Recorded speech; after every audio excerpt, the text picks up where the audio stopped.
Ladies and gentlemen, boys and girls, the men in black are back to protect the world. I don't know why I picked that intro, but I do. Welcome to episode 13 of the Authenticity Hour, the show where we pretty much say anything we like. Welcome to Josh Mitchell, founder, MD of Mitchell & Stones and the Hampshire Business Show. Mate, pleasure to see you. So good to be here. So good to be here. I appreciate you making the time. After hours, proper grind. Yeah. That's what we like. And it's because we've been talking for a long time. You know, we've been collaborating on some bits. Yeah. On all kinds, both on the Hampshire Business Show side and just, general collaboration side, because us businesses in Southampton got to stick together. Yeah, I'm with you. And for me, I've been following you some time now, and seeing the growth that you've had, just a Shogun, I love seeing it. And even just talking before here, coming in, seeing your corner in here in the Eagle Lab, it's nice. It's killing it. I know. It is kind of crazy. It is a bit of a pinch me moment sometimes. I said this on the other podcast the other day, but I realised that I think I've accidentally created the largest social media agency in Southampton, because there's technically no other one. So I win by default. True. But I'll take a win at the end of the day. Yeah, but you deserve that. And when you say pinch yourself, none of it's luck.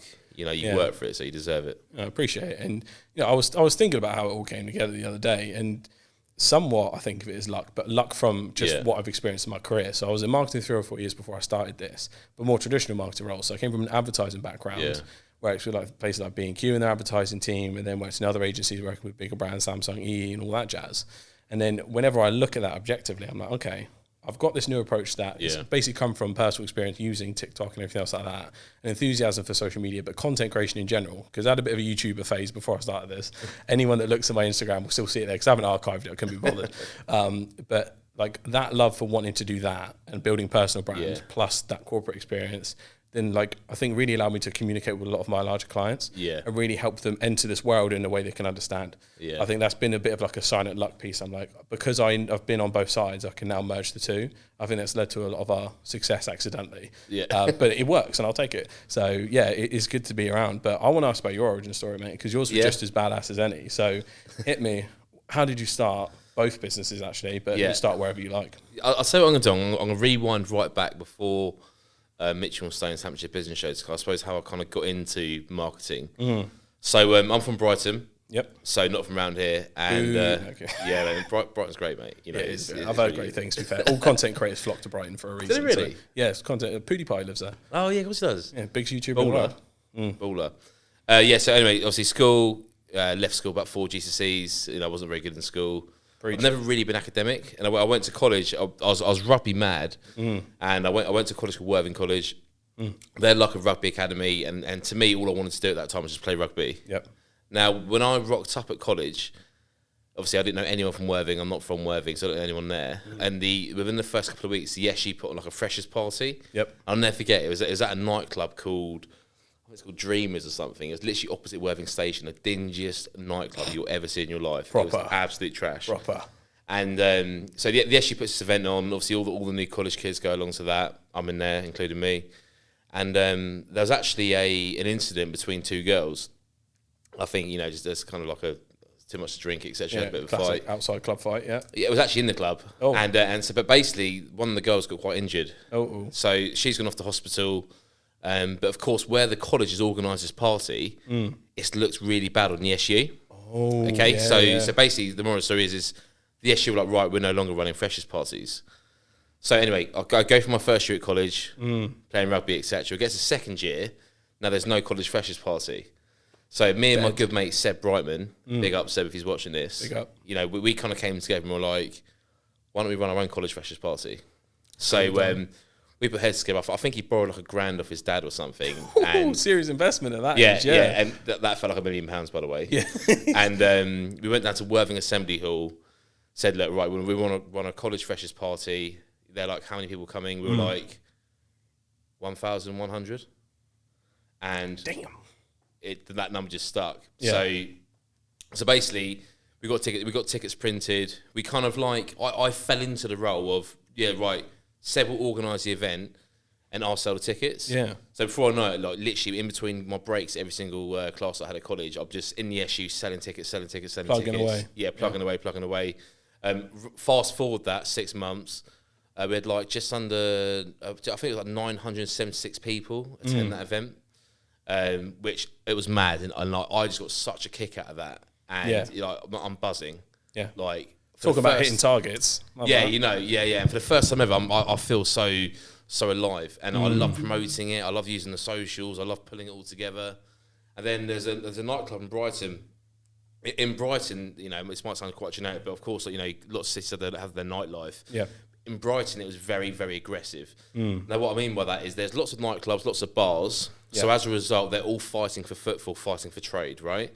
So what these bars and nightclubs do to basically try their best to get as many people through the doors as possible is they bring in external promotion companies to run events, right? Yep. Now, excuse me, the way these promotion companies make money is they get a percentage of the door takings. Gotcha. So, you know, you pay to get into a club. Yep.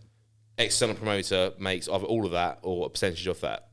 Now, when you think about it, if you've got 1,000 people a night paying anywhere between £5 and £15 entry, you can do the maths, and you know it's all cash monies, etc. Back then, and so I started promoting in Brighton, and I just out on the street, dragging footfall into clubs, etc. You know, it's all the rest of it like that, and I got really good. And so they gave me the club I was working for at the time is actually for a promotions company. He gave me a small percentage of the door takings. So for making like £10 an hour, which at the age of 16, bear in mind, was like quite good. Yeah. Start going to like 20, 30, 40, £50 an hour, you know, and to the point where I started running my own events in Brighton. Yeah. And all of a sudden you're like, you know, you're taking home like £600-700 from a night out, and you think, crap, that's really good, right? Yeah, it's a nice work, that. Yeah. So that kind of happened. In Worthing, so I'm kind of like, I'm now in my final year at Worthing College. Yeah. There's a nightclub in Worthing, it used to be called Liquid Lounge. Yep. And with two pals, we set up an event on a Wednesday night called Jaeger City. Don't ask me the original name there, but it got so busy, just like using socials, etc. Like we had like 900 people come to our events. We were charging £10 a ticket, but which sounds great, right? And it's like, oh my god, look how good is that going? But I was going home with all this cash. Yeah. And my mum just couldn't connect the dots as to why I had all this money on me. So she's jumping to conclusions as mothers do. Why is my 16-year-old son walking home with wads of cash? What's he doing? Don't question it, Mum. I'm a nightclub promoter. She's like, you're a what? I'm a nightclub promoter. And she's like, they pay you that much money? Yep. And she's like, she's kind of like come to her own conclusions. And, you know, I'm getting to the end of college, and she's like, right, you need to go to university. You need to get away from Brighton, away from Worthing. She's like, you need to get out of Brighton, away from Worthing. Yeah. And so I applied for university, applied for event management, so I was like, what else am I going to do? Yeah. I didn't want to go to uni. Like, I was forced to go, if that makes sense. Yeah, my mum was right. I should have gone to university. My dad was right. I should have gone to university. The problem was I wasn't going for me. Very if true. That makes sense. Yeah. It's all about context when it goes to uni. Yeah. So, and, you know, I wasn't very good in school, wasn't very good in college. In the classroom, I was bored. Get to university, and guess what? I found myself again. Yep. I'm in lectures, I'm in seminars. I'm bored. Back to square one. I thought event management, after all the stuff that I was doing in Brighton and Worthing, was going to be like, right, Josh, but here's how you do it, but on an even bigger scale. Yeah. You know? And actually, I'm sat there in event management. Don't get me wrong, like great lecturers, they really looked after me. But like, I'm looking at like meetings and events, and it's boring. It's boring the shit out of me. Yeah, you know. But but sticking to my old guns, what I know works. There's a nightclub in Winchester, which wasn't. Sorry, they were open on a Thursday. Yeah, but the nights weren't very busy. So basically, me and my housemate at the time, because I needed help with like kind of funding it. Yeah. We put a proposal in this nightclub. I was trying to find the nightclub owner. I was like, look, your Thursdays aren't going great. Let me put a proposal in. Give me the door takings. Yeah. I'll fill the club up. Yeah. Yeah. I'm ringing the manager. He literally not getting back to me. I'm texting the owner. Managed to get the owner's number. I'm texting him. I'm like, please give me a meeting. Let me have a meeting. And just trying to get someone to get back to me. And fast forward, got the event. Yeah. And using, at the time, Facebook groups are big. Yep.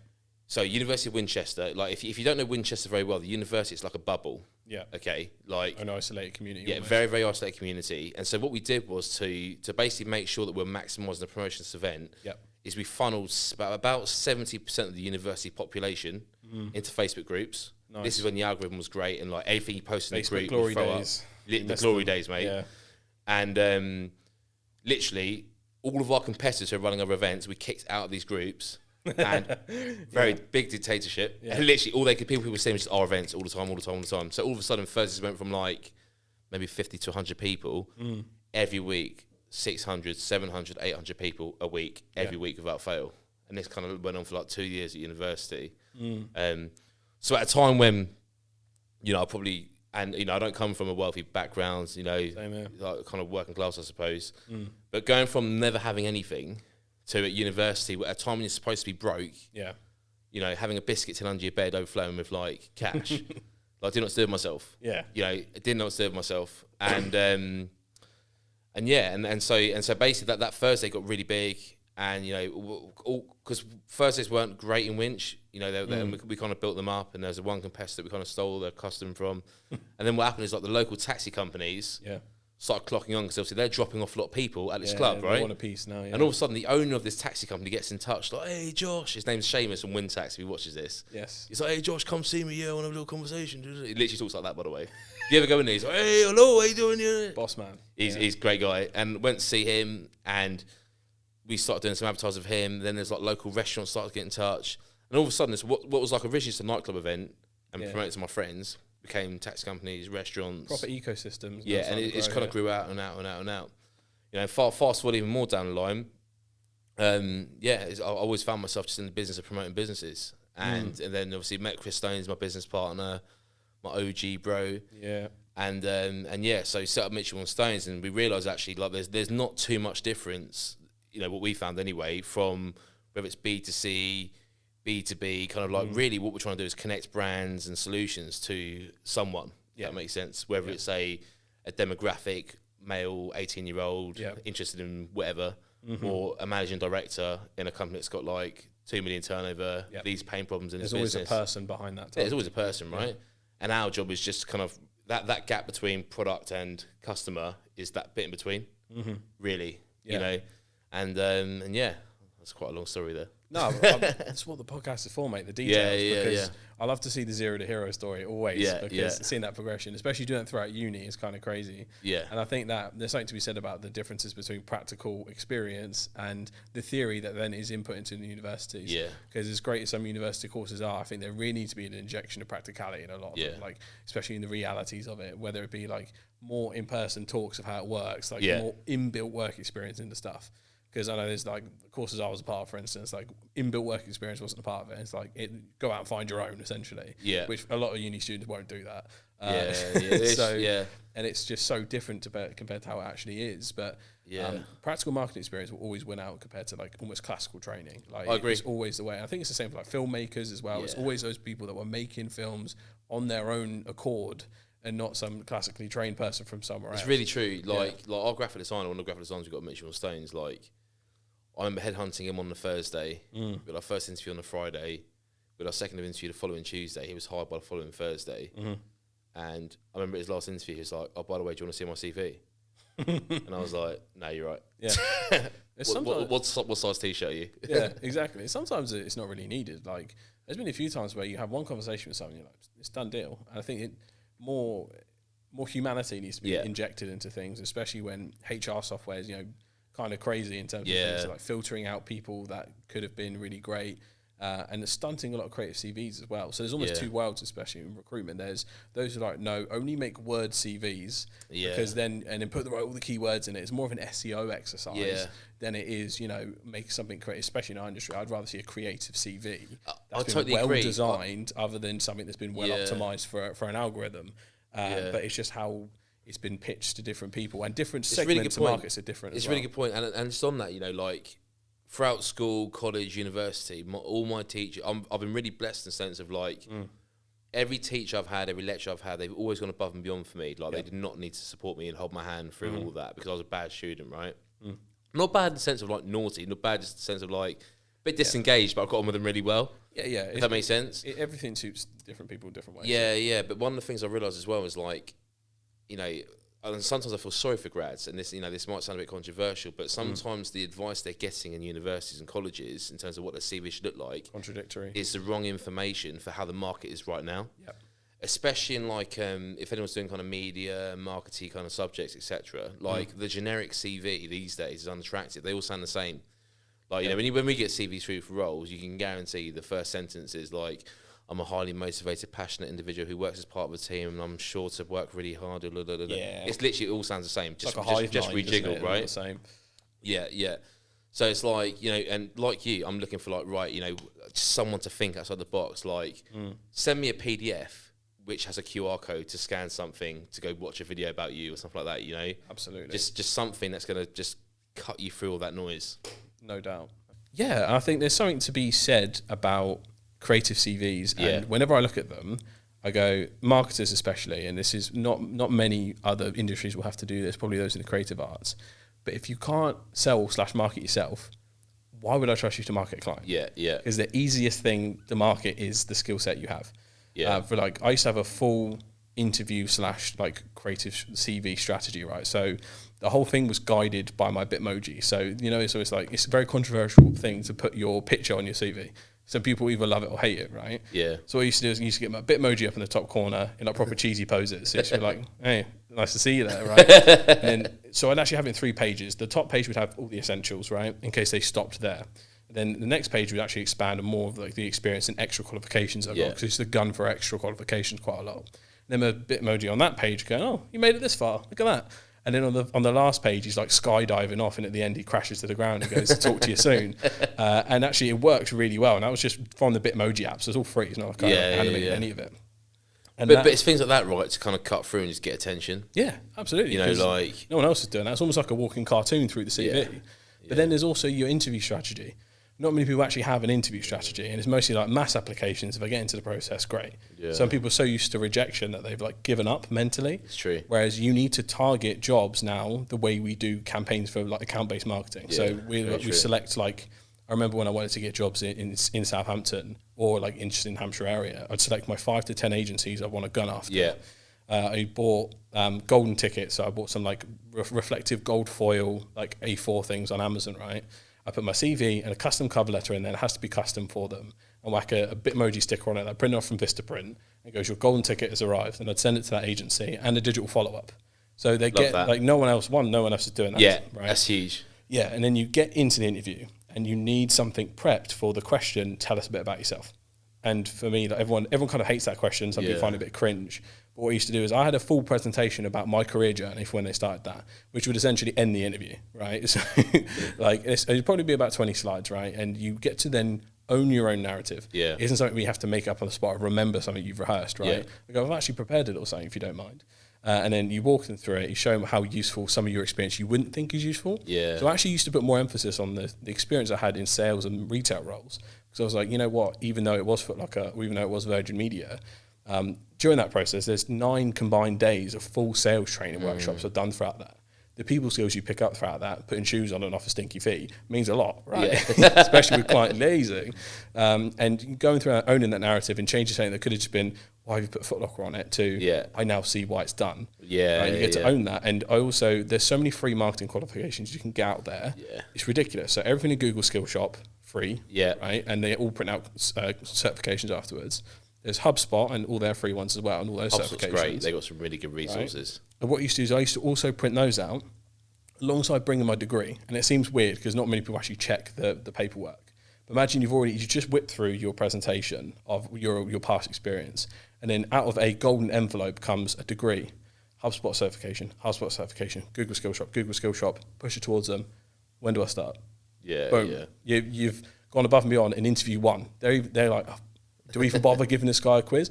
Yeah. 8 job interviews, 8 wins. It's never lost me. And I hope there's someone at uni right now will listen to that, because like that strategy there, beautiful. Yeah. That's absolutely stunning. I think the biggest thing for me about interviews is like, it's really approaching from a point of what we call equal business standing. Like, you know, it's too easy these days to just one tap apply for so many jobs. We said this before. Yeah, the convenience is too tempting. And I think the head trash that I had before, like I suppose being in a position now with Mitchell & Stones, etc., was like, the fact is, especially if you're applying for an agency or a business which, probably from 1 to 50, 60 headcount, the fact is whether they're hiring or not, if you're the right person, usually the business will make a place for you anyway. Yeah. Like we've got a couple of people in our team who we weren't hiring, but we stumbled across them and we're like, we need them in the business. And then that bit comes later, right? Yeah. And like, you know, what you said about digital follow-up, like that never happens.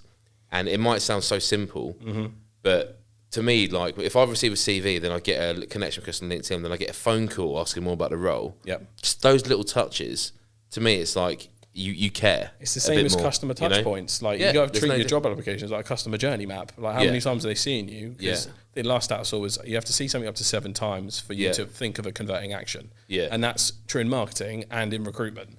And it is pretty wild how it actually turns out. But I think a lot of it, like I wouldn't have developed that strategy if it wasn't for work experience. Yeah. So I think I was in like 1 or 2 other agencies before I started that, and you got to see how that works. Yeah. So I just took that model and applied it on the outside. So it wasn't something I had from immediate grad level. It makes sense. So work experience cannot be like underestimated enough, like or finding practical experience the way you did and getting it yourself. For sure. And the big thing there as well is like, one of the things I love in interviews is of course, like the creativity, the skill set, the competency, they've got the right attitude, all the rest of it. But when it gets to that point in the interview, right, where it's got any questions for me? You know, and I love it when I get really good quality questions to the point where like it pushes me back a little bit, like in a sense of like, you know, I think a great question we've got a few questions that we've had before is like, so what are the opportunities in this company for me to progress? Or like, what values do you have in this business? You know, what's important to you? What's your views on sustainability? Little things like that, because it's almost like the interview flips round, and now I'm like trying to like explain to you why you should be working here. Yeah, does that make sense? Yeah, absolutely. I used to have a minimum 3 questions. But 3 good questions, because some of the questions you get is like, what time do I start? What time do I finish? Yeah, mix those in afterwards after you've got your head. Which I get, don't get me wrong, they're valid questions. They're not wrong questions, but like, and then you get, what day of the month do I get paid? And all that stuff. It's just like, hold on, mate, get the job first, you know what I mean? But I think that's good. And I think, now this is why one of the things I really enjoy doing is going back to university and giving talks to current students, because there is a bit of disconnect, I think, sometimes, because lecturers and teachers and stuff, you know, while they're great at what they do, sometimes if we're not keeping an ear out, you know, how's the market, what's happening in the marketplace at the minute, how's the people market, etc. Yeah, like there can be a bit of a disconnect, and we take old and bad habits into the marketplace, we're still expecting the same results, and then we get a whole load of, oh, it's really tough for young people. It's so tough for young people. Oh, that's young. You know, nicely possible. It's your job. I've had a job since I was 13. Yeah, like I've never struggled to find a job. The whole it's really tough for young people thing. I'm sorry, but like you either you need to upskill yourself somehow, or you're operating with the wrong information. Yeah, but I sent 40 CVs out and no one got back to me. Your CV's ass. Yeah, change your CV. Or how many of those CVs did you follow up with the person in HR of that LinkedIn connection request? How many phone calls did you make? Are you prospecting hard enough to get in that door? Yeah, again, like, it's just flipping the mindset. Yeah, it's a massively mindset thing, because what happens is we fall into retreat mode where it's too tough. Everyone's struggling. Yeah, it's very easy to, especially post-pandemic, because everyone's been hit. But you have to be one of those people that gets up first. To snag the opportunity, right? Absolutely right. You know, and you know, I won't go too much into detail, but even when COVID kicked off, like I never forget walking around Asda. You know, I'm just trying to get my normal weekly shop, right? Coming like a ghost. And honestly, I'm bumping into really intelligent people that I've met before, and I look at their trolley, and it's just full of toilet paper. And I'm like, that whole episode, I still couldn't believe that. And I'm just like, I look at them, I look at the trolley, I was like, please don't tell me you bought into this. Yeah. Like, there's not a toilet roll shortage. FOMO, it's brilliant. You know? Yeah. And mindset, again, you know, and I won't go down that avenue though, so because we'll get loads of engagement, but the wrong engagement. Very true. They say no, all publicity is good publicity. Yeah, but, you know, in today's day and age, is it? Yeah. But it's a good shout, and you know, it's very hard for students to even know about like that mentality you need to have, because how many of them have heard sales prospecting or ABM campaigns in a lecture? How up to date really are the marketing and sales uni degrees are happening right now? Yeah, because you know I've been chatting to a few different universities, and TikTok still isn't part of their teaching methods yet. Madness. And you know, agency world moves so fast. I even like can't even expect lecturers to keep up properly, because we didn't exist a year and a half ago, and now we have a whole sector of the market we need to fix or like help solve an issue, and that didn't exist a year and a half ago. It's true. So how on earth, if a lecturer's been in the uni 5 years, hasn't touched agency? You're right, and then what you're saying there is bang on, because like marketing world is so fast moving, tech, strategies, platforms, it moves too quickly. But the problem is those curriculums get updated like, we'll put this module in there, we'll put this. It's too slow. So industry does this, just like shoots off, and curriculum just like slowly crawling up behind it, if that makes sense. Yeah, I was trying to think of practical solutions for that the other day, because I'm just racking my brains on it, because it's all well and good saying you have this issue, but still no one's going to solve it. But I think internally is probably a little bit of an easier fix, where those in charge of biz dev or like any kind of relationship building inside universities need to correlate and really push out that person who is the liaison between businesses and others. And it might become a thing where each kind of major department in a university is teaching different things, has to have a liaison to find relevant work experience to constantly bring in. Because if they don't keep bringing in those fresh faces, and I know a lot of them like try, but it's always working with universities is always tough from because from a biz dev point of view, it's one of the things we considered. But finding a decision maker in a university, it's true, nigh on impossible. And I think it's probably the reason why a lot of collaboration doesn't happen when it could, because both parties are going, I want this, and then who's going to do it? Yeah, exactly. And that's the only thing. So it's just finding that person or making a space for that person in these organisations now to keep up with how fast things move. It's true. And one of the things I'm finding is like there are universities like, just from my old university, Winchester, they're making a real conscious effort now, especially in their business faculty, to engage with businesses, which is a great thing, because they're actively now going out into the marketplace and actually asking employers, what skills do you need? What are you looking for in our grads when they come out of university? And it's so refreshing to hear that someone, because the thing is, like, the way I see it is, I see real value in having relationships with universities and colleges, right? Because it means that you can go and give talks, identify talent. Yes. But we like absolute stars that can come. It's so true. Like one of our digital marketing execs, Tash, she started working with us part time when she was first year at uni. By the end of her second year, she had a contract ready to go for a grad job when she finished, because she was just so good. And because of that relationship with the university, we've managed to do that. And that's the thing. I think I think what it boils down to, back to those practical solutions, is just good communication between industry and education, right? Like, let's talk. What skills you need? Where's the market going? What do you need? And right, let's adapt our curriculum to that. Because then we're throwing out, at the other end of a degree, at the other end of the A levels, etc., highly employable people, because they've been indoctrinated in, where the industry is right now, the challenges, the solutions, the skills you need, what you need to know about X, Y, Z, etc. So I know we've got a bit of a tangent there. Yeah, no, it makes sense though, and I need the first step to come from education, because they're already fighting the narrative of getting a degree is pointless, right? So they need to take actionable steps to actually, if they actually want to bring back that model, which I don't think will ever be completely true, but because people need to still take action off the back of it. But if they are putting those business opportunities there, reaching out to business to connect those, and business communities / non-for-profit. So for instance, there's communities like the Agency Collective, Agency Nomics, that why aren't marketing departments, marketing unis across the UK not connected with those? Because there's probably 1,000+ agencies in those communities. And that's an easy fix, because they're already a non-for-profit. They'd happily do that, because one of the last marketing conferences I was at physically, one of the main talking points of the show, oh my God, we've got a talent shortage. And then, someone comes on stage and goes, we haven't got a talent shortage, we've just got a lack of communication, just like you said. So it's bang on.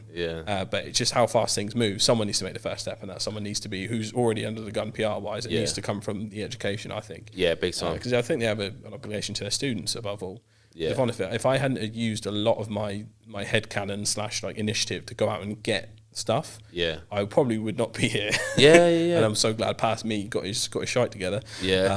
But you know what? It's one of the things I wanted to touch on today was how B2B marketing is changing. And obviously you've had experience from way back when to literally now. How have businesses had to adapt, and what are you adapting to now in the B2B world in terms of strategies, anything new that's changing, or even platforms you're adapting to, whether it be CRMs or other platforms? What's the biggest changes right now? It's a really good question, and I think one of the biggest things for us is we'll work with businesses who are struggling to establish that performing marketing function. And sometimes they've hired marketing managers, or they've currently got marketing employees within the business, etc.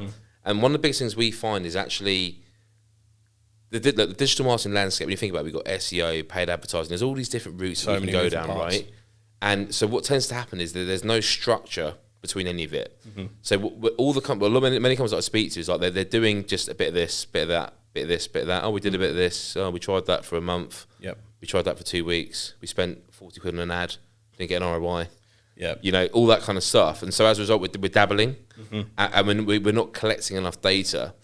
So really what I'm finding is really just a lack of structure and a lack of a framework. So what we do is we'll go into the business, actually set some objectives. So before we do anything, what are you actually trying to achieve here? Yeah. Needs to be. Where are you going? Where are you going? Top of the page. Is it, oh yeah, and then we really want growth. Okay, so what does that growth look like? 10, 20%. Yeah, what is that? You know, let's put a number on that. Then let's reverse engineer by understanding your sales process, your typical size value of a deal, a product or service, the profitability in there. Then let's reverse engineer and create your lead generation strategy. Yeah. You know, is your lead gen strategy, is it paid advertising? Is it using strategic partners? You know, because some companies can't physically advertise or get in front of their end clients. They rely on strategic partners to understand that strategy there. From a brand growth perspective, how do you want your brand to be perceived in the marketplace? Yep. You know, and one of the biggest challenges and hurdles, I think you've had this as well, that you got to overcome with typically business leaders and business owners who are purely money focused. And yes, money is important, but they're all, right, if we're going to invest in marketing, we want results yesterday. Yeah. Yeah, and our mindset is like, right, so if we're going to work with you within this time frame here, 90 days, like we need to be seeing results. We need to see returns. 10x ROAS in 3 months. Like, yeah, you know, and it's like, okay, great. So we're talking about short-term sales activation there. Okay, so basically what you're saying is we want lead gen. Yep. But let's talk about long-term brand growth, right? Where's your brand going? Yeah. You know, in the sense of, you know, PR opportunities, in the sense of like what social channels are you using, what content you're putting out there. So that piece there, but then also on the flip side of that, what we call human positioning, which is like the personal branding side. Yep. It's having the individuals in the business going out there on the relevant platforms in the right places, online, offline, huge post-pandemic, and actually pushing your brand for you. My view is like, if you're in a company, I don't care what role you're in. Like everyone has to be an advocate for that company. Everyone has a responsibility to promote that business, right? Whether it's online on LinkedIn or at events, at exhibitions, everyone has a responsibility to promote that company. Like and share matters a lot, even if it's just that. Yeah, and the ones who do it well are the ones that are humanising their brands, really humanising, getting up close and personal, and actually just allowing people to actually understand who they are. You know, I had a conversation the other day with managing director, you know, and I won't name names, but you know, quite robotic, and he said to me, doesn't come naturally to everyone. It doesn't, but but it was almost like the work mask, right? I'm a professional, it's true. So I'm gonna give you this. Like, I've got this robotic front. I'm talking to this guy, and he goes, "One of the things that's really important for us is we humanise our brand." Deadpan stare. And I was like, "When are you starting?" You know, and it's like just let people in, like just show put a bit of skin in the game. Just be genuine. You know, and I know you talk about being authentic, and like I think it's unfortunately saying being authentic has become a bit of a buzzword in the market, right? It really has. Like you got people who are not authentic saying that they're authentic. Does that make sense? It does, yeah. And every day. But combining having good opportunity generation strategies with good brand growth strategies, where we want our brand to be, with good human positioning strategies. Like we've got crystal clear objectives. You can reverse engineer that into our quarterly goals, monthly goals, weekly goals, and essentially gives us our day-to-day operation to have a performing marketing function which we can measure against. Yeah, if that answers the question. It does indeed. No, I completely agree. And you know what? When it comes to a marketing function as a whole, it is a whole, right? Yeah. And when you're not in marketing at all, or don't have much experience in it, especially if you run a business that's completely separate from that, understanding that there's about 20 moving parts involved, with different departments that actually need to come together, depending on your budget level. Having those all work properly will contribute to a better return on investment, right? Really true. And I think there's a lot of companies, especially the way ad platforms used to operate, so likes of Google ads and Facebook ads, when they were in their golden age, they worked to the point where they were printing you money if you had a good enough formula. And I think we're very used to having that perfect formula that worked, which has changed so much post-pandemic, or even during the pandemic. Facebook ads, the iOS 14 update, that privacy and remarketing is harder now. Yeah, big time. LinkedIn ads, the cost for them are through the roof still. Google are getting rid of cookies in 2023, so remarketing digital display-wise is going to be hard as hell. So this is why looking at your now we're back to organic stuff. What's your SEO like? What's the organic social like? They play a massive part in how much people trust you and how your other bits function, because it's all like a car. And I know people use that whole analogy all the time, but like not enough people. We just need to get rid of that culture of I can just pay for the result. Sometimes you got to put a little bit in before you'll get it out. I totally agree. Yeah. And I think we said that about the organic side, like that. And this is back to that whole when I was saying about short-term sales activation, like lead gen right now. Like the problem with that is it's not consistent. So you'll have like a month's periods of like we've been really, really good. Oh God, look at the results. Yeah. But the thing is, it's where you kind of like you're so focused on now and spending money on now, and you're reliant on search keywords, etc. It's up and down, up and down, up and down, up and down. Yeah. So you have great months with your client, then it's like, oh, what's going on? Great months with your client, oh, what's going on?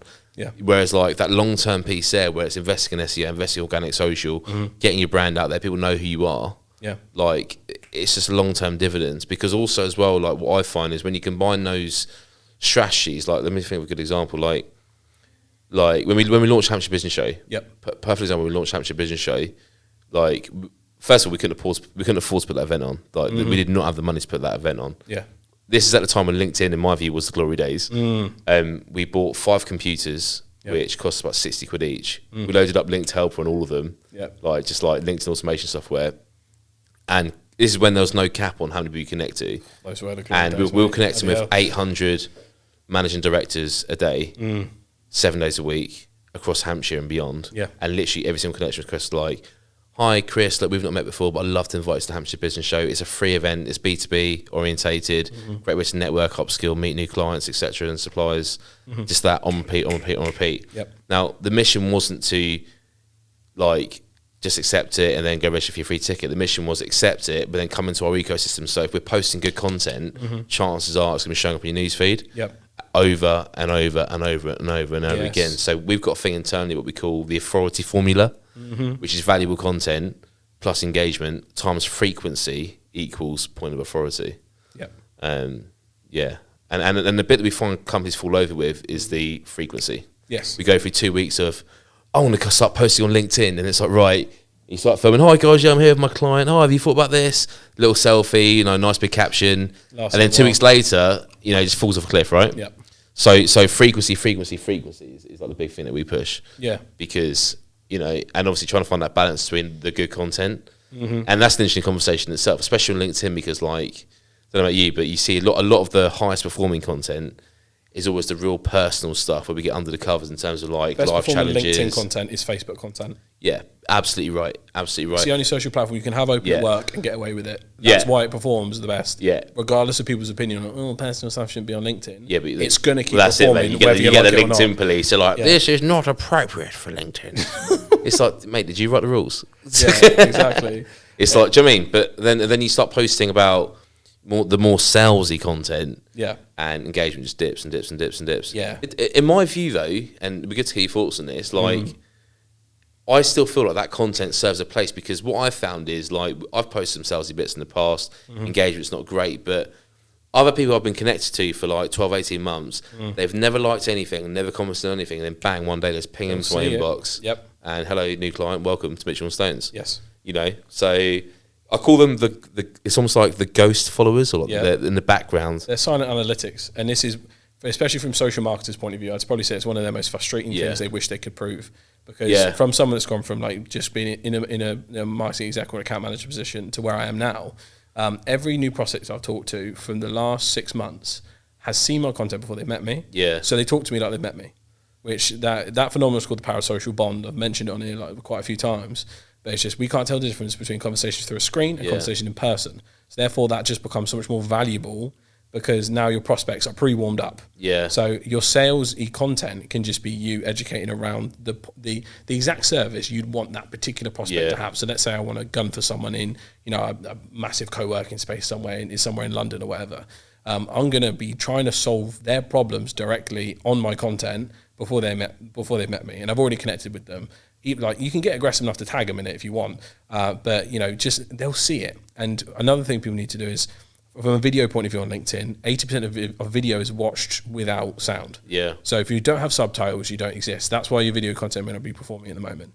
that stuff really does add up over time, and you can do a bit of an edutainment angle. So, you can entertain and you can educate at the same time. Same way we are now. There's probably many a valuable nugget, but we're having a laugh at the same time. Like you can play it like that, and the direct calls to action after you've given are what that can then perform. Yeah. Because like you said, it does have a place on that. Because at the end of the day, we're all trying to do business. We're all trying to connect and do things. And at the end of the day, a lot of our services can help massively benefit people on the other end. So, if every video you're doing is sign up to this, sign up to that, buy that, stinky boo-poos, no one's doing that. But actually, if it's mostly giving, and eventually, it's a giving plus ask. Yeah. I'll have a look at that. That is it's Gary V's method, and it's that jab, right hook. It still works. If it ain't broke, don't fix it. But it does have a place. It's just how it's executed. Yeah. And this is why podcasts, and this is why everyone should have a podcast, regardless of, because often the thing is, everyone's got a podcast now. Yeah, who cares? Because everyone is different. Everyone's unique. And people, and you want to gravitate your ideal client to you. Yeah. So that you put out there, that authentic you, will draw people to you that are also like you. So you end up getting a much nicer client base actually off the back of it. I found, because I like the way you do things, and then you find you're already on the wavelength. Yeah, so true. It's so true. It's so useful. And I think the biggest challenge from almost like an agency looking at into the world perspective is like, it's positioning that look, you need this as your long term. Just it needs to be business as usual moving forwards. Yes. Like this is not we're going to invest in this. When are we going to see a return? It's like, look, this is marketing now onwards. Yeah, this is just what marketing's this should like be now, isn't it? Business as usual in your function, right? Creating content, good quality content, sticking to a schedule, even down to the point where we got a client who's moving to a new office, and they know that, and they've opened their mind to all this, and they're like, right, we need a podcast studio, we need a place to film videos and stuff like that, and this is a company who's been quite traditional, very traditional actually, but I know they're going to be fine because the owners are like, they recognise that. Like, right, look, actually we've become a bit outdated here a little bit. Yeah. And so they're opening their minds and they're like, right, we need to prepare our brand and our business and marketing ourselves in the marketplace for the future. And they're my favourite kind of clients. Yeah. If you know what, people that are actually more traditional probably have the best place to have like a podcast or video platform, because the old school methods used to employ shaking hands, whining and dining, just general client entertainment. Old school, mate. I still wine and dine. Exactly. You know what? You can still do that, but via a podcast. Yeah. And it sounds weird. It's just your digital extension of you. Yeah. So if you're having those conversations, you're giving the same value that, if you're shaking hand going, look, I've seen some of this. If you're doing this, do that. And then that equals that result, right? And if you do that, you'd be fine. Like, oh, thanks, mate. I really appreciate it. That's the old school way they used to be done. You just talk into that instead. It could be that simple. So I'm really glad that even more traditional clients are starting to see it, because that's killer. Because we're going to start to see some really experienced perspectives now come through online. It's really true. Which are very valuable, because we have plenty of new kid on the block trying to sell a course. Sometimes those new experienced players come into the game, although it might take them a while to find their content feet. As long as they've got someone helping them, really translate that, it's going to be killer advice. Because also as well with that, there's some sectors where you're seeing people kind of come up and they're starting to develop real strong personal brands, but they don't have the experience and depth. So they're winning because they're probably early adopters in their space. So the attention's not on anyone else. You're putting yourself out there, then you normally win anyway, regardless. Exactly, of what you're saying, So when that more traditional kind of those people come into it, and as you said, find their content feet, it's gonna be we're in a very content-rich economy, right? If there's anything you don't know, Google search, bang, you got it. About anything. Yeah, there's so many things there's no such thing as a trade secret anymore, in my opinion, apart from a few industries. Yeah, for sure. And I think that's a beautiful thing. Yes. Because, how cool is that? Any skill that I want to learn, you can just Google it and you can learn it. Perfect example, I went the other day, I bought a Diablo. Do you remember those Diablos with 2 sticks, string? Great. Mate, I've not had a Diablo since I was about 11 years old. Straight to YouTube. Yeah, mate, I was straight on YouTube, and mate, I've been throwing whip catches, I've been flinging it in the air, throwing it around my leg. Mate, I'm OG. Next time we come on the podcast, you best come with a Diablo. Mate, I'll bring a Diablo next time. So disappointed. But in school, the only way I could learn the trick was by looking at my mates. Yeah. He's flicking that, he's throwing that over. These days, mate, there's some dude in Canada walking me through how still the badass tricks I could never work out on how to do. Right. And there's no difference with anything else. I love that. Yeah, And I'm very, very well, I think we're both blessed to be in an age where we can. Yeah, play Diablo? Yeah, well, both actually. I was thinking the other day, I think it was like a basic piece of information I was trying to find out. And I was like, imagine if I had to go to a library to find this information. Mad.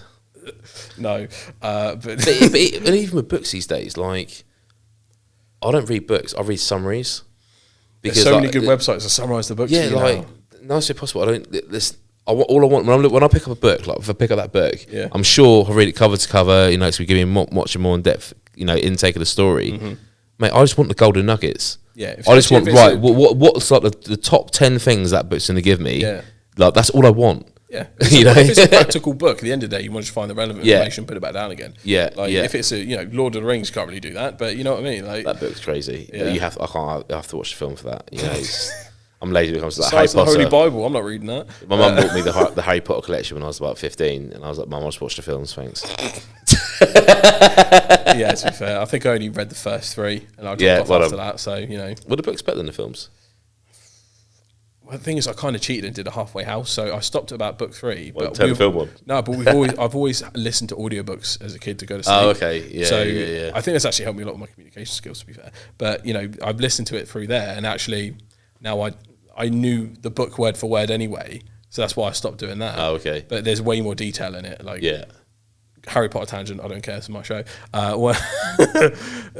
Peeves the ghost from like all of them, right? Anyone who watches a movie has no idea who Peeves is. Who's Peeves? Who's Peeves? He's a poltergeist, so he's like, the Nearly Headless Nick. Yeah, he's like Nearly Headless Nick, but he can affect stuff and he'll throw shit about, right? What? Yeah, and he's throws a spanner in the works for a lot of things that Harry, Hermione and Ron do. And he's just not in any of the films because they couldn't cast him right since day one, but he's in every single book. In quite a big way. It's just as much his as name's Peeves. Peeves, yeah, the Peeves the poltergeist, and he's just not there. Mate, shame on the director. I know for losing out key information like that. No, it was the biggest shame I think for the book because he causes a lot of mischief. But really, see, don't get me wrong. Like Nearly Headless Nick was cool, but like apart from doing that thing with the head, and putting it back on, like Peeves does a lot more. Like I think one of the major things, like Philosopher's Stone, he turns up and like when they're trying to escape from the 3-headed dog, I think he like sets the 3-headed dog on him or something. He does something crazy. What? Like you could genuinely have killed him multiple times, and it's just not in there. They obviously ran out of budget. Yeah, there's too much hijinks to go on in Harry Potter. You can't cover it all. We'll take that offline, mate. you can give me all the in-depth story on that. Yeah. Anyway, back to B2B marketing. Yeah. While we're here. Yeah. But I think just having you here is awesome and being able to collaborate with more business owners in Southampton, Hampshire, wherever it happens to be, I think is amazing. I love, even though the pandemic has sucked in so many ways, what it has done is opened up basically the entire UK and the world. Yeah, I agree. Like, I'm in networking groups in London. I'm in the Black Founder program made by Barclays and Founder Vine. That is, like, I'm talking to businesses all over. Some raising like millions in like seed investment, some just with a pre-seed idea. But I'm talking to them like throughout the week, and it's like I never would have met these people. That's awesome, mate. If it wasn't for our new virtual culture. And the power of community is massive, and I think just more local businesses need to be tapping into community now, whether it be virtual or physical. COVID, to be fair, was like, for our business, was a bit of a blessing. I mean, because we wouldn't exist without it, to be fair. Yeah, and we were, exactly. You're a COVID baby business. What it's called? Yeah. COVID, I think just call it that. Yeah, Chaos is a ladder. In my opinion. But like, because we were following that more traditional agency approach, where it was like selling individual services, and it was all project work. And COVID hit. Obviously, all of our projects fell off a cliff, and we thought we were going down. And it's very easy to be moving at 100 miles an hour. Yeah. And you moving. It's not until you're forced to slow down you realise, shit, what have we been doing? Yeah, forces perspective. Massively. And me and Chris, we restructured the business. And we're actually like, why are we doing all these individual services when we're not really making a great impact? Let's position ourselves as an outsourced function where we just take care of it all. Yeah. And 2 years down the line, massively needed as well. Yeah, big time, because of the marketing managers are great, but just be crystal clear, like I understand the role of a marketing manager. Yeah, in 2022, you can't. No, it's physically impossible for one person to have all the skill sets to execute everything. So what happens is you got your marketing manager who understands the business, understands what they kind of should be doing. Then you're forced to engage the agency anyway. Yeah, and sometimes that's a good thing. That agency acts as an extension to the team. Yeah, but sometimes like you need to marry up. Like, where are we going? Yeah, one of the most common questions I ask is like, for a company that's working with another agency, it's like, okay, but so when you sit down for your monthly accountability meetings, what kind of metrics are you throwing on the board? Yeah. Or what are the objectives? What are we moving towards? Mm-hmm. 9 times out of 10, it's like, we get a PDF report and that we don't read. Oh. Yeah. Like marketing, and the crazy thing about marketing is like when there's an economic contraction, we go into recession, COVID hits, the first budget to get slashed is marketing, when it should be the one that stays, if anything, gets increased, because then you just need to increase your reach during that period while you're, collaborating and changing things internally. Mate, like, one thing I've learned, and this simplifies marketing ridiculously, and maybe some people might agree with this, might not, but like, where attention goes, Marketing money follows. flows. Yeah. And marketing. Yeah. Money flows, right? Yeah. Like, whoever gets the most attention wins, in my view. Yep. It's as simple as that. Yeah. Like... It's the reason we exist in the first place. Yeah. Because there's like that attention nuance is what even sparks the importance for organic social in the first place. So that's why it's a whole different, kind of agency function in itself. Yeah. And again, why you can't just ask one person internally to manage it all. Yeah. It's a godsend when we get to work with a marketing manager, because then it's just so much better, because they are working on what they need to work on, and we're separate, and we can deliver what we need to deliver. And, everyone just needs to work as a team, man. Like, it sounds a bit Scooby-Doo like, but no, it doesn't. Yeah, you're right. And I think like one thing I was quite curious to ask you actually was like, what are your thoughts on TikTok and the B2B world? Smashing it. Yeah, yeah, it's massive. There's so many unclaimed areas in B2B for TikTok. It's unreal. So just with the amount of users on there, so it's at just gone over 1 billion at the moment. It's set for 1.5 billion by the middle of this year. If it hits that target. At the moment, as it stands, it's already surpassed Twitter. It's already surpassed LinkedIn. It's already in the top 3. It's now battling with Instagram. And Instagram's absolutely wetting itself, trying to keep up with how well TikTok is performing. And I have a massive B2B community on here.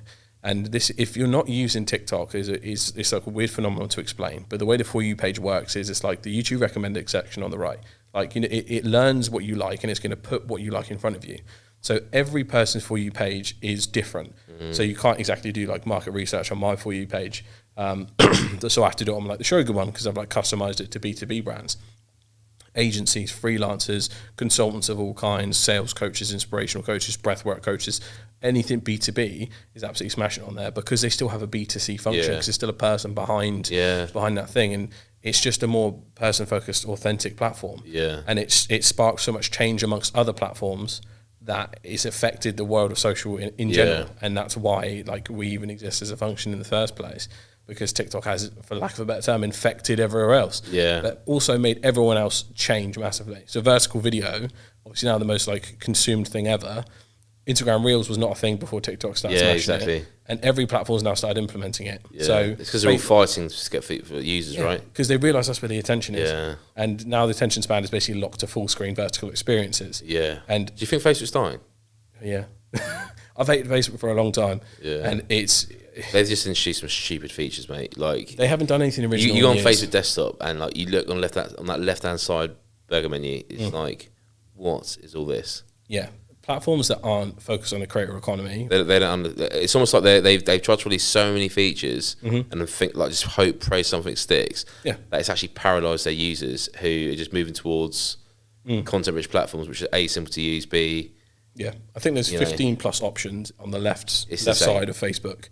No one's using like 80% of that. Yeah, and it's very obvious strategy from Meta now that they take whatever's functional and successful, and they move it over to that platform. It's the reason like Reels is on Instagram as a copycat of TikTok, right? And Instagram changed so much from the point when it got taken over by Meta. I think everyone can see it clearly, because Instagram never used to do too much copycatting. It was a very unique platform and everyone loved beforehand. And now everyone's falling out of love with it. The reason so many people jumped on TikTok is because they were sick of having to be Instagram perfect the whole time. And they flocked to a platform where you can just make a TikTok in your PJs and have a laugh. Right? And that's why it was so successful over the pandemic. It was perfect place, perfect time. And they knew how to monetize the app itself. So there's many nuances for that. But Facebook will be introducing Reels as well. So that's going to copy over to there. Facebook Watch tried to copy everything that YouTube was doing, and they're trying to make sure they have a whole ecosystem for that. Facebook Gaming is now taking and trying to take on Twitch, and is paying a lot for creators to switch over to Facebook Watch, but no one's doing that. YouTube Gaming's done a much better job of that, and YouTube Live. So it just doesn't do anything but copy other platforms. It's just a bit more naff at it. Plus, none of your friends that would actually engage in that kind of stuff, and go on there would actually use it. Yeah. So it is an old dog, but they're trying. I think they've almost. If I was to guess, I would have given up on it and moved forward to Web3 and really focusing on how they can control the metaverse next. Yeah. Which is a whole podcast in itself, talking about the nuances of that. But I find it really interesting. Yeah. I think the latest trends we all need to be keeping an eye on is creator marketing, not influencers, because they're two different things now, and live shopping for brands. So if you're a brand that's in a position, especially e-com, that's not doing live shopping right now, every platform's testing it. Well, apart from Facebook, I haven't heard much from Facebook on that. But Twitter's tested live shopping. TikTok is already way ahead because the Chinese market was loving that for live shopping. Smashing it. I've bought so much stuff. TikTok. Yeah, literally the TikTok made me buy it thing was great in itself, and that was and it links very well with Shopify now, so they did a good job with that partnership. Oh, nice. Yeah. Shopify and that whole ecosystem. But now live shopping, you can buy things straight from the live stream. Yeah, that is killer, and that will spread across everything. I guarantee you, Instagram will be the next to adopt that. Yeah, because Instagram are very hot on. They're trying. If you imagine the functionality of Pinterest in your explore page, that's kind of how they want that middle bit to function on Instagram, and that be a much more SEO and searchable experience that you can then go direct through to purchase and kind of create that one tap pin kind of vibe for Instagram. So that'll be a big priority for them, and then tackling TikTok on Reels to go capitalize on the sales ecosystem they've got. So e-commerce, find a way for you to do live shopping, whether it be partnering up with creators or who are people that are good in front of camera, and just add that functionality into your social platforms. Yeah, because it's fairly easy to do. Just make sure you connect up your Shopify so you can actually put up live products as you go.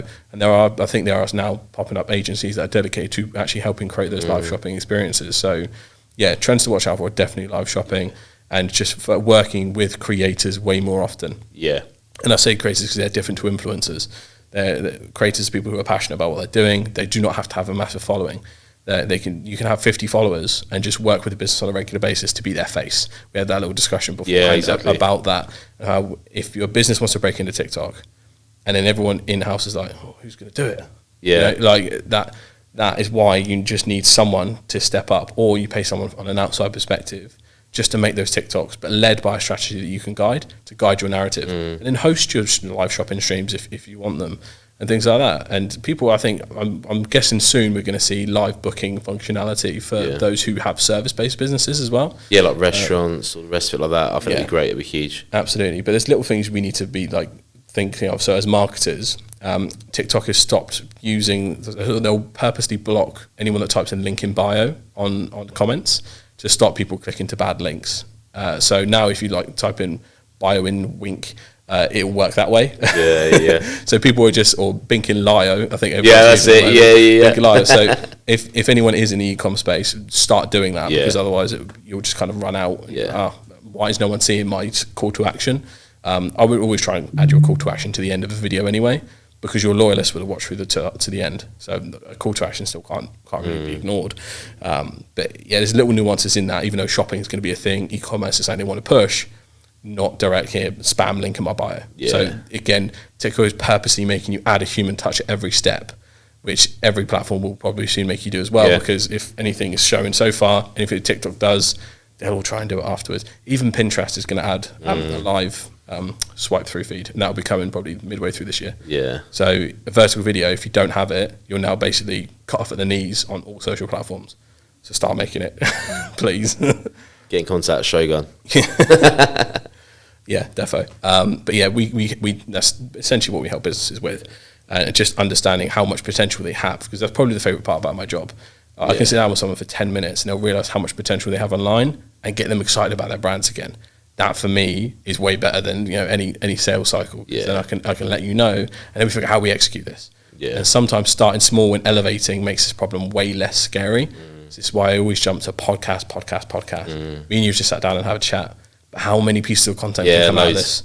And I'll openly admit that I'm shameful as it is. This will be perfect for clipping those bits out. Yeah. And if you do start a podcast, it does not matter about the whole podcast. I guarantee you there's probably about maybe 2 people that watch this whole thing. It will be the clips out of it. So if you're going to start a podcast, have some kind of system in place, or someone in your team, or outsource it to find those moments to give you on your socials, because you need to double up the volume. Platforms like Instagram want at least 2 posts a day. Yeah. I think the last figure I saw was 2, Content dies and goes to the ether so quick. 2 to 3 hours worth of engagement. I think the last was like ideal figure on Instagram. Yeah. How achievable is that for businesses who someone's not dedicated job to do that? Like it's so unreasonable. So you need to get more content where you can, and starting somewhere simple as a conversation is the best place to start. Because even I have so much more way to go in terms of that. But anything we can do to help, we always do. So yeah, you can just find it from our website and stuff. I'm not going to plug it too directly here, but Josh, it was amazing to have you here, mate. Mate, it's been a pleasure. We are undoubtedly going to have to do this again. Yeah, we are. Because there's so much we haven't touched. Web3, metaverse. Like things changing in the event space as well we didn't get to go through. So we barely spoke Hampshire Business Show, did we? No, honestly. Like, it was the 20th of October, hampshirebusinessshow.com. Register for your free ticket now. There you go, that's my plug. It's got to be done. Post-pandemic events as well, what's to be said about what needs to change. Yeah. So, loving it. If you stay through to the end, thank you very much. Make sure to follow us on all our socials. Follow Josh as well. We'll tag him in all the clips and everything that comes out of it. Everything that Mitchell and Sows is doing, everything that Hampshire Business Show is doing. And just shout outs for making the time, mate. So appreciate you coming down. Anything for you, mate. So we'll do some good stuff. Thanks, man. Thanks, guys.